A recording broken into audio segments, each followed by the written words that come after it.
कानपुर बहाना पूरा यूपी था जलाना। नमस्कार, मैं आपके साथ के राणा, इंडिया वॉइस देख रहे हैं आप। कानपुर हिंसा मामले में लगातार जांच जारी है। जुमे की नमाज के बाद कानपुर में हुई हिंसा के मामले में यूपी पुलिस ने 40 आरोपियों की तस्वीरों को जारी कर दिया। पुलिस ने इनके साथ एक मोबाइल नंबर भी जारी किया। पुलिस ने इनके साथ एक मोबाइल नंबर जारी करते हुए कहा कि और बताया कि इन आरोपियों के बारे में जानकारी देने वाले शख्स का नाम गुप्त रखा जाएगा। कानपुर में हुई हिंसा को 5 दिन बीत चुके हैं। अभी तक पुलिस ने 38 पत्थरबाजों को गिरफ्तार कर लिया है। हिंसा वाले दिन जोश में आकर पत्थर मारने वाले अब पुलिस से भागते हुए फिर रहे हैं। पुलिस ने सीसीटीवी में दिखे 40 उपद्रवियों की तस्वीरों को जारी कर दिया, जिसके बाद आरोपी खुद ही सरेंडर करने थाने पहुंच रहे हैं। सोमवार देर रात एक नाबालिग आरोपी ने सरेंडर किया। सूत्रों के मुताबिक ऐसा भी कहा जा रहा है कि उपद्रवियों का टारगेट अधूरा रह गया। दरअसल उपद्रवी केवल शहर ही नहीं बल्कि पूरे राज्य का माहौल खराब करना चाहते थे। पूछताछ में संकेत मिले हैं कि आरोपी बवाल कर काफी हद तक अपने उद्देश्य में कामयाब भी हुए, लेकिन पुलिस के पलटवार के चलते हिंसा की आग कानपुर शहर के बाकी हिस्सों और प्रदेश के दूसरे शहरों में नहीं फैला सके। उनका टारगेट अधूरा रह गया और इसी मुद्दे पर आज हम खास बातचीत करेंगे। हमारे साथ मेहमान भी जुड़ेंगे और उनसे पूछा जाएगा कि आखिर क्या मकसद था इनका और आखिर ये आग कैसे बुझेगी। आखिर ये नफरत की आग किस तरह से दिलों तक पहुंची और किस तरह से यूपी को जलाने को लेकर प्लान बनाया गया। और इस हिंसा को लेकर और जिसमें बीजेपी के प्रवक्ता नूपुर शर्मा ने एक बयान दिया था पैगंबर को लेकर, और उसी से यह विवाद शुरू हुआ, उसी पर यह हिंसा शुरू हुई और उसी के बाद माहौल खराब हुआ। और इसी हिंसा के बाद पुलिस लगातार इसकी जांच कर रही है।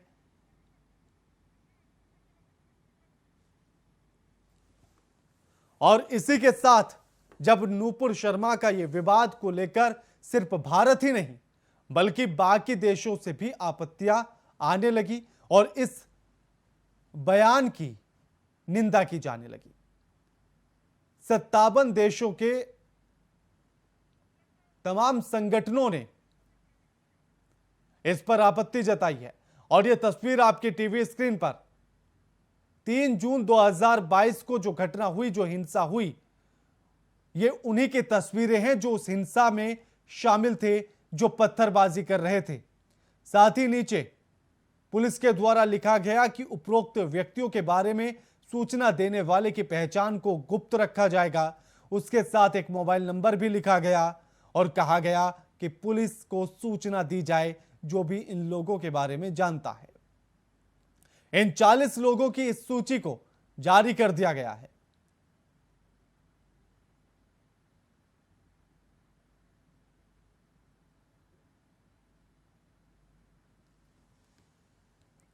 और हमारे साथ जो मेहमान जुड़ गए हैं उनका परिचय आपसे करा देते हैं। हमारे साथ अंकुर सक्सेना जुड़ गए हैं जो नेता हैं आरएलडी के, और हमारे साथ राहुल लाल जुड़ गए हैं जो वरिष्ठ पत्रकार हैं।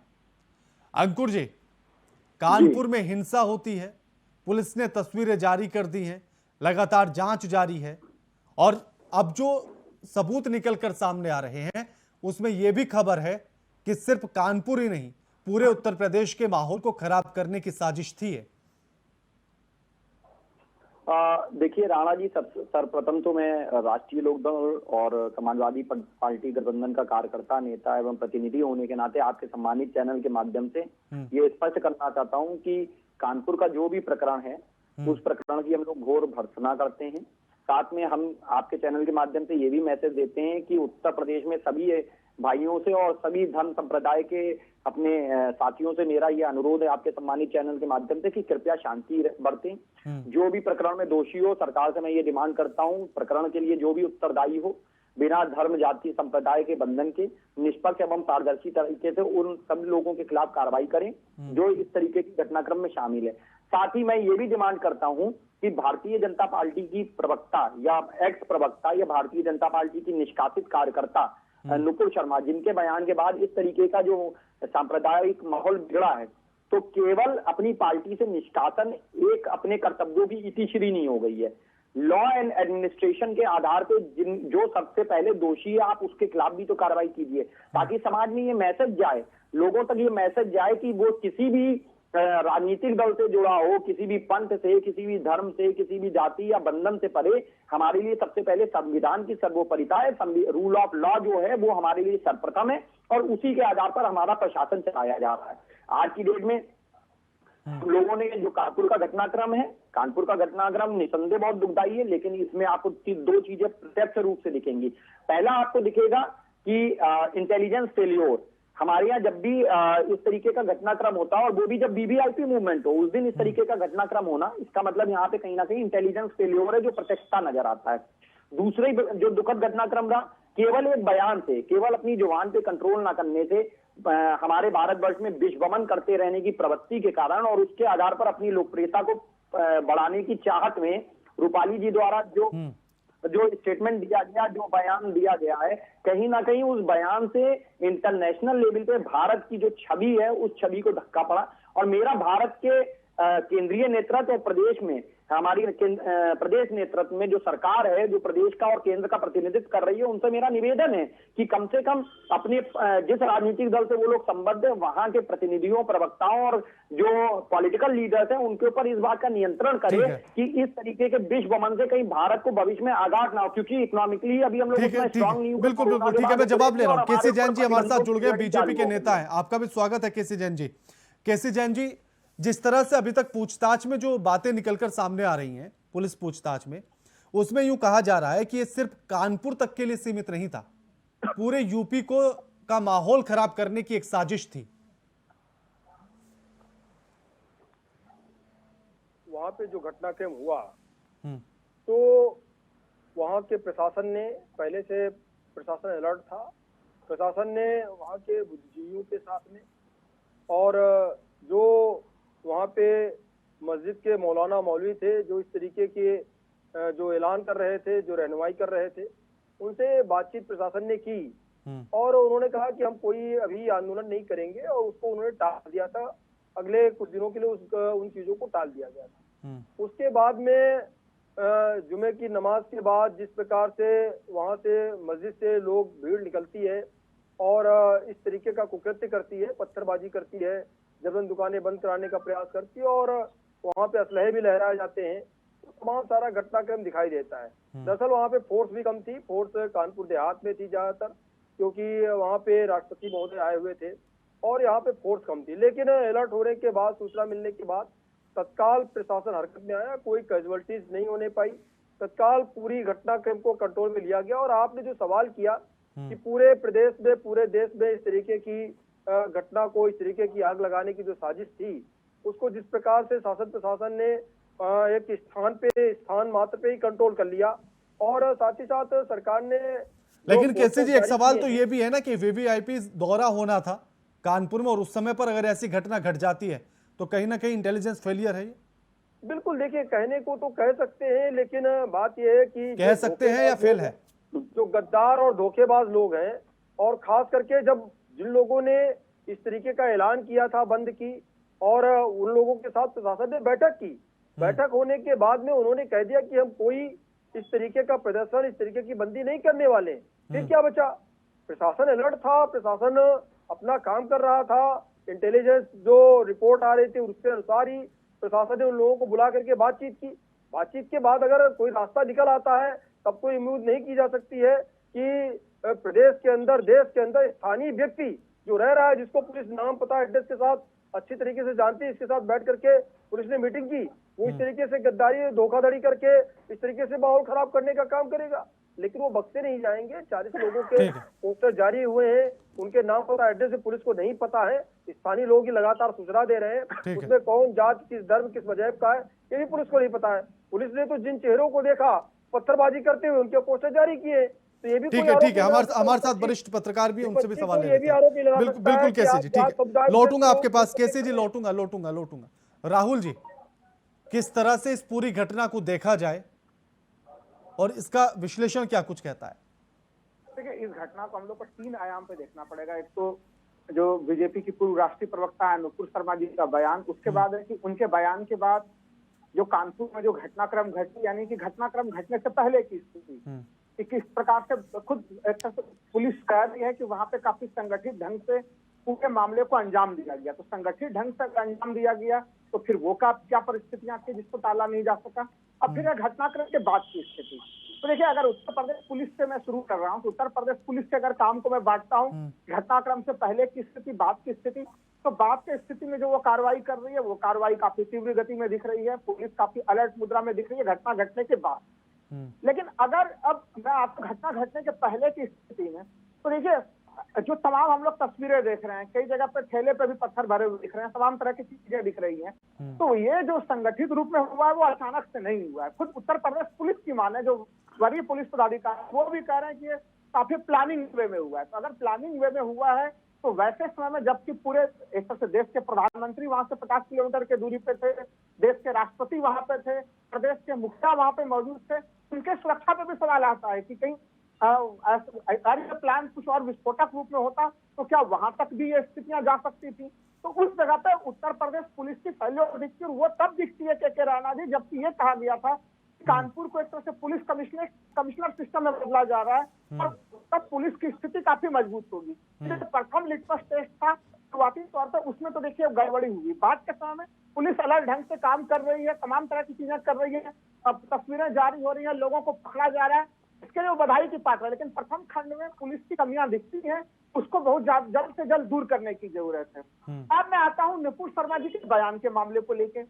देखिए, माननीय प्रधानमंत्री जी ने पिछले जो 8 साल का कार्यकाल देखे उसमें इस्लामिक कंट्रीज के साथ काफी बेहतर संबंध विकसित किए थे और कम से कम आधा दर्जन से ज्यादा उनको पुरस्कार प्राप्त हुए उन्हीं इस्लामिक कंट्रीज की तरफ से। लेकिन आज स्थिति ये आई कि अगर नुपुर शर्मा जी को उनके बयान के बाद से भारतीय जनता पार्टी अगर उनके पद से हटा दे, जो निर्णय उन्होंने परसों लिया, तो ये स्थितियां नहीं आती।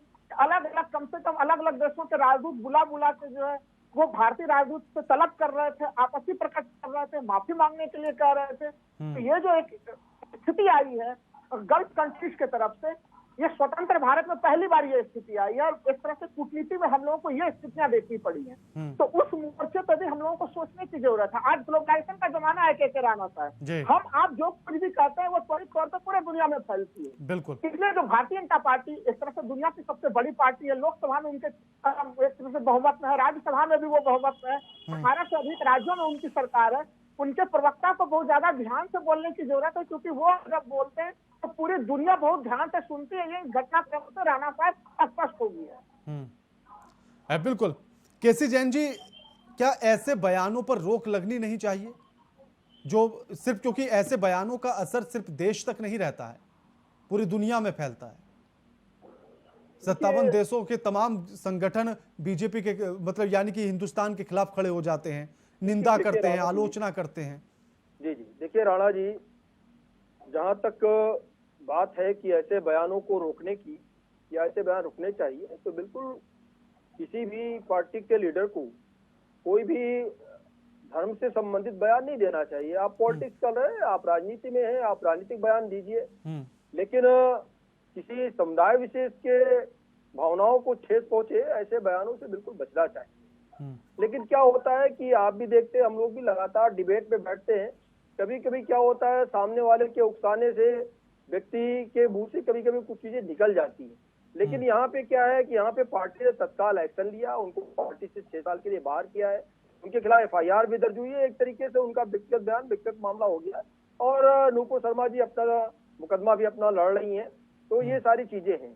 लेकिन आप देखिए, इसके पहले जो मकबूल फिदा हुसैन थे, उन्होंने भारत देश के आराध्य देवी देवताओं को, हिंदू धर्म के देवी देवताओं की नग्न तस्वीरें, नग्न पेंटिंगें बनाई।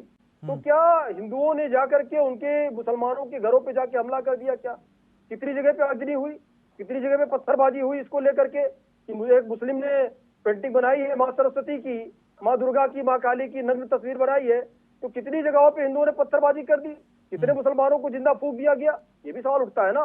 तो देखिए, अगर कोई व्यक्ति कोई गलत कार्य करता है तो उसकी जिम्मेदारी पूरे समुदाय को नहीं ठहराई जा सकती है।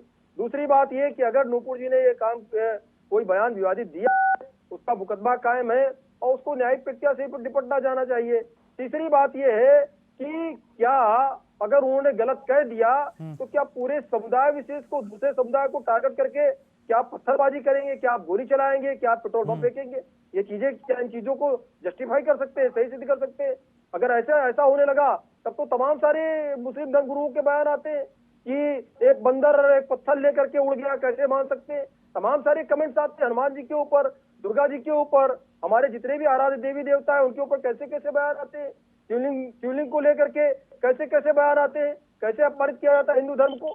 तो इस तरीके से तो हिंदुओं को भिजा करके मुसलमानों के घरों को, कॉलोनियों को फूंक देना चाहिए अगर वो सच्चा में, तो जहां जहां पे उनको आग लगा देनी चाहिए। लेकिन ऐसा तो नहीं करता अंकुर जी, हिंदू समुदाय ऐसा नहीं करता है, तो ऐसा बिल्कुल नहीं होना चाहिए। इसको जस्टिफाई नहीं किया जा सकता है। उन्होंने अगर गलत बयान दिया है उनके ऊपर एफआईआर कर दे, पार्टी ने उनको पार्टी से बाहर किया है।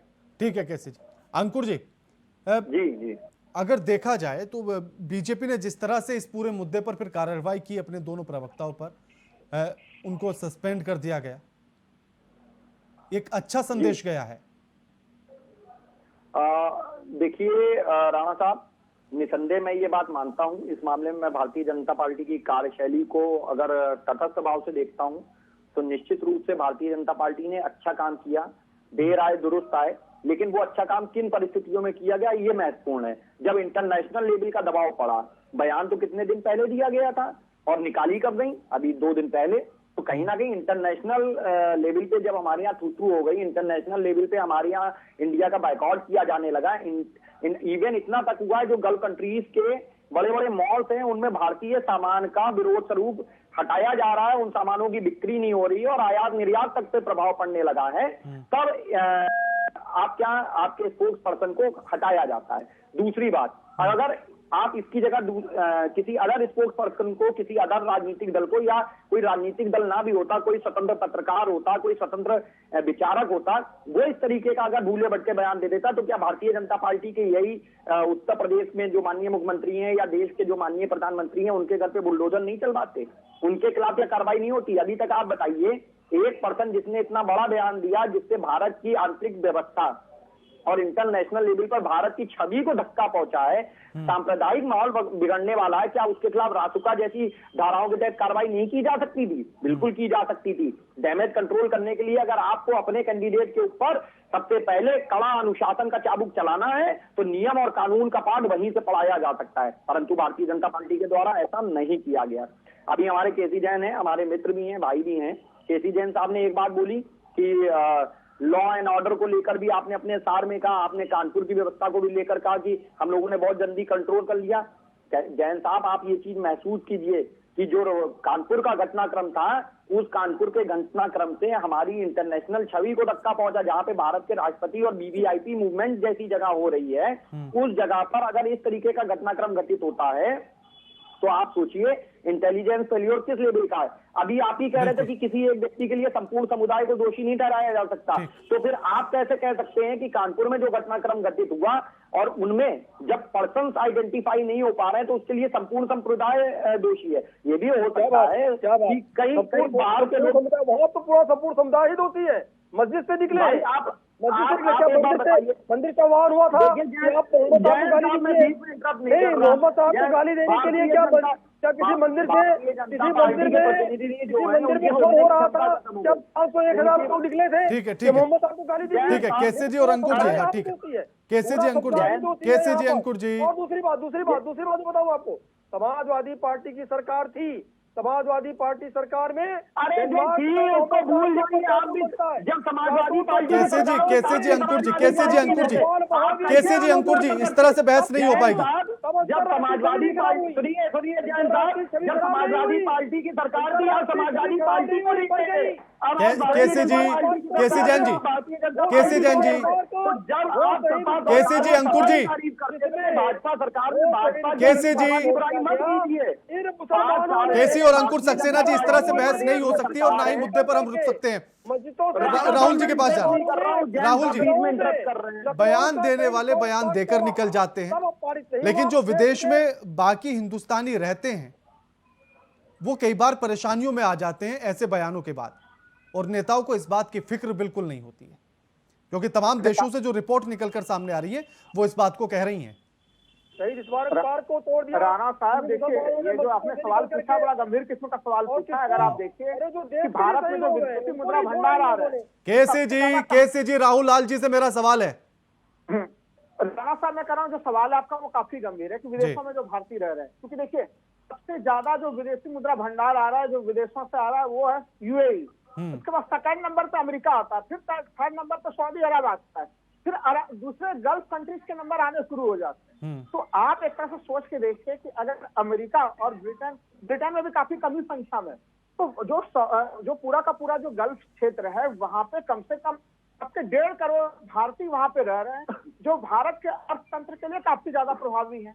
तो इस प्रकार का कोई भी बयानबाजी भारत में अगर किसी भी पार्टी से चाहे वो भारतीय जनता पार्टी की तरफ से आए ये बयान, चाहे वो कांग्रेस या किसी भी पार्टी की तरफ से अगर इस प्रकार के बयान आएंगे, तो आप यकीन मानिए कि सबसे पहले उनके ऊपर प्रभाव पड़ना शुरू हो जाता है कि वो वहां पे कैसे रहेंगे, उनके ऊपर किस प्रकार के दबाव पड़ते हैं। देखिए भारत की जो छवि रही है, जो एक तरह से भारतीय जनता पार्टी ने परसों जो अपने बयान में कहा भी, एक तरह से हमारी धर्मनिरपेक्ष और सहिष्णुतावादी छवि रही है, जिसके कारण पूरे दुनिया में भारत की एक तरह से प्रशंसा होती है कि वो महात्मा गांधी का वो देश है जहाँ पर सर्वधर्म समभाव वाली स्थिति होती है। तो उस परंपरा को बनाए रखना बहुत ही आवश्यक चीज है। मैं यही चीज कहूंगा कि अगर आपके पास जितनी ज्यादा शक्ति होती है, भारतीय जनता पार्टी इस तरह से जिस तरह से काफी प्रभावशाली शक्तिशाली है, वैसे में उनके प्रवक्ताओं की, उनके तमाम पार्टी के प्रतिनिधियों की जिम्मेदारी बढ़ जाती है। और उनके लिए आवश्यक है कि वो जब कुछ बोले तो भारतीय संविधान के अनुच्छेद 19(1) के तहत उन्हें अभिव्यक्ति की आजादी मिली है, तो अनुच्छेद 19(2) के तहत उनके अभिव्यक्ति की आजादी पर 9 प्रतिबंध भी लगे हुए हैं। उन सब सावधानियों का ध्यान रखें तो ऐसी स्थिति नहीं आएगी। आप तो किसी के कहने पर भड़क जाते हैं। अब जब ऐसी स्थिति को पार्टी किया जाती है कि पार्टी को अपने ही पूर्व राष्ट्रीय प्रवक्ता को असामाजिक तत्व कहने के लिए बाध्य होना पड़ जाता है, तो यह स्थिति ना तो पार्टी के लिए सही है, ना यह स्थिति देश के लिए सही है, किसी के लिए भी सही नहीं है राणा जी ये स्थिति। बिल्कुल केसी जैन जी, क्योंकि जो तमाम देशों की रिपोर्ट मैंने पढ़ी है उसमें कतर की भी रिपोर्ट है, और कतर में यह है कि वहां की आबादी से ज्यादा हिंदुस्तानी वहां रहते हैं, लेकिन इस बयान के बाद से वो खुद पर दबाव महसूस कर रहे हैं। कुछ को डर है कि उनका बिजनेस कैसे चलेगा, कुछ को डर है कि उनकी नौकरी ना चली जाए, कुछ जगहों पर इस बयान को लेकर उनको टारगेट भी किया जा रहा है। राणा साहब यही विडंबना है। अभी राहुल जी ने जो बात कही मैं उसका खंडन नहीं कर रहा हूँ, लेकिन सहिष्णुता कौन दिखा रहा है कौन नहीं दिखा रहा है ये भी तो आप देख रहे हैं ना। भारत देश के अंदर सहिष्णुता की सारी जिम्मेदारी, सारा ठेका केवल हिंदुओं ने ले रखा है। हमने सिर्फ एक सवाल पूछा, उसका राहुल जी जवाब दे दे। नहीं लेकिन केसी जैन जी, इसमें सवाल ये भी है ना कि वहां रहने वाले सिर्फ हिंदू नहीं है ना। सत्ता में मैं वही बता रहा हूँ, मैं बता रहा हूँ कि हमारे देवी देवताओं को, अरे सुनिए मेरी बात को सुनिए केसी जैन जी, नहीं कर रहा हूँ। पहली बात, हम उसको जस्टिफाई नहीं कर रहे हैं, नंबर 1 चीज। दूसरी बात ये कि अगर डेनमार्क में मोहम्मद साहब का कार्टून बनता है तो उसके विरोध में भारत देश के अंदर लखनऊ में शहीद स्मारक पार्क तोड़ दिया जाता है। वो शहीद स्मारक पार्क जिसमें ना हिंदू है, ना मुसलमान है, ना सिख है, ना ईसाई है, वो देश के शहीदों के नाम पर शहीद स्मारक पार्क बना है और उनकी वहां पर नाम लिखे हुए हैं, उनके नाम पर स्तंभ बने हुए हैं, उनको तोड़ दिया जाता है। ये कौन सी सहिष्णुता है भारत देश के अंदर? ये सहिष्णुता मिटाने का काम किसने किया? उनपे कोई प्रश्न नहीं। और नहीं, लेकिन केसी जी, मेरा सवाल यह था कि जो बाहर देश में है वो सिर्फ हिंदू नहीं है, वो भगवान राम को गाली देते हैं, जो केसी जी, काली और सरस्वती की केसी जी, बनाते हैं। केसी जैन जी, तब तो विदेशी छवि। केसी जैन जी, थोड़ा सा सुनने की भी आदत डालिए। मैं सुन रहा हूँ, मेरा जवाब। हाँ नहीं, पहले मेरी बात सुन लीजिए ना आप, क्योंकि मेरा सवाल सिर्फ इतना था कि वहां रहने वाले सिर्फ हिंदू नहीं है, सभी धर्म के लोग हैं और सभी की स्थिति एक जैसी होती है, क्योंकि विदेश में जाने के बाद ना हिंदू होता है, ना मुसलमान, ना सिख, ना ईसाई, सिर्फ भारतीय होता है। खैर समय समाप्त। तो शुक्रिया आप सभी का हमारे साथ इस चर्चा में जुड़ने के लिए। केसी जैन जी आपका भी शुक्रिया, अंकुर सक्सेना आपका भी शुक्रिया, और राहुल लाल जी आपका भी शुक्रिया हमारे साथ इस चर्चा में शामिल होने के लिए। लेकिन जिस तरह से जब उन आरोपियों से पूछताछ पुलिस कर रही है, उन पत्थरबाजों से पुलिस पूछताछ कर रही है, तो उस पूछताछ में जो निकलकर सामने आ रहा है, तो यूं माना जा रहा है कि कानपुर में जो हिंसा हुई और उनका जो उद्देश्य था हिंसा फैलाने वालों का, वो अधूरा रह गया, क्योंकि सिर्फ कानपुर एक बहाना था जबकि पूरे उत्तर प्रदेश का माहौल वो खराब करना चाहते थे। लेकिन पुलिस की मुस्तैदी और उसकी सक्रियता के चलते इस हिंसा को रोक लिया गया और कानपुर के भी बाकी हिस्सों तक इसको नहीं फैलने दिया गया। लेकिन ऐसे में इस बात पर भी ध्यान देना होगा कि चाहे किसी भी धर्म, किसी भी पार्टी का कोई भी नेता हो, इस तरह के बयान देने से बचना चाहिए। और इस कार्यक्रम में फिलहाल इतना ही। नमस्कार।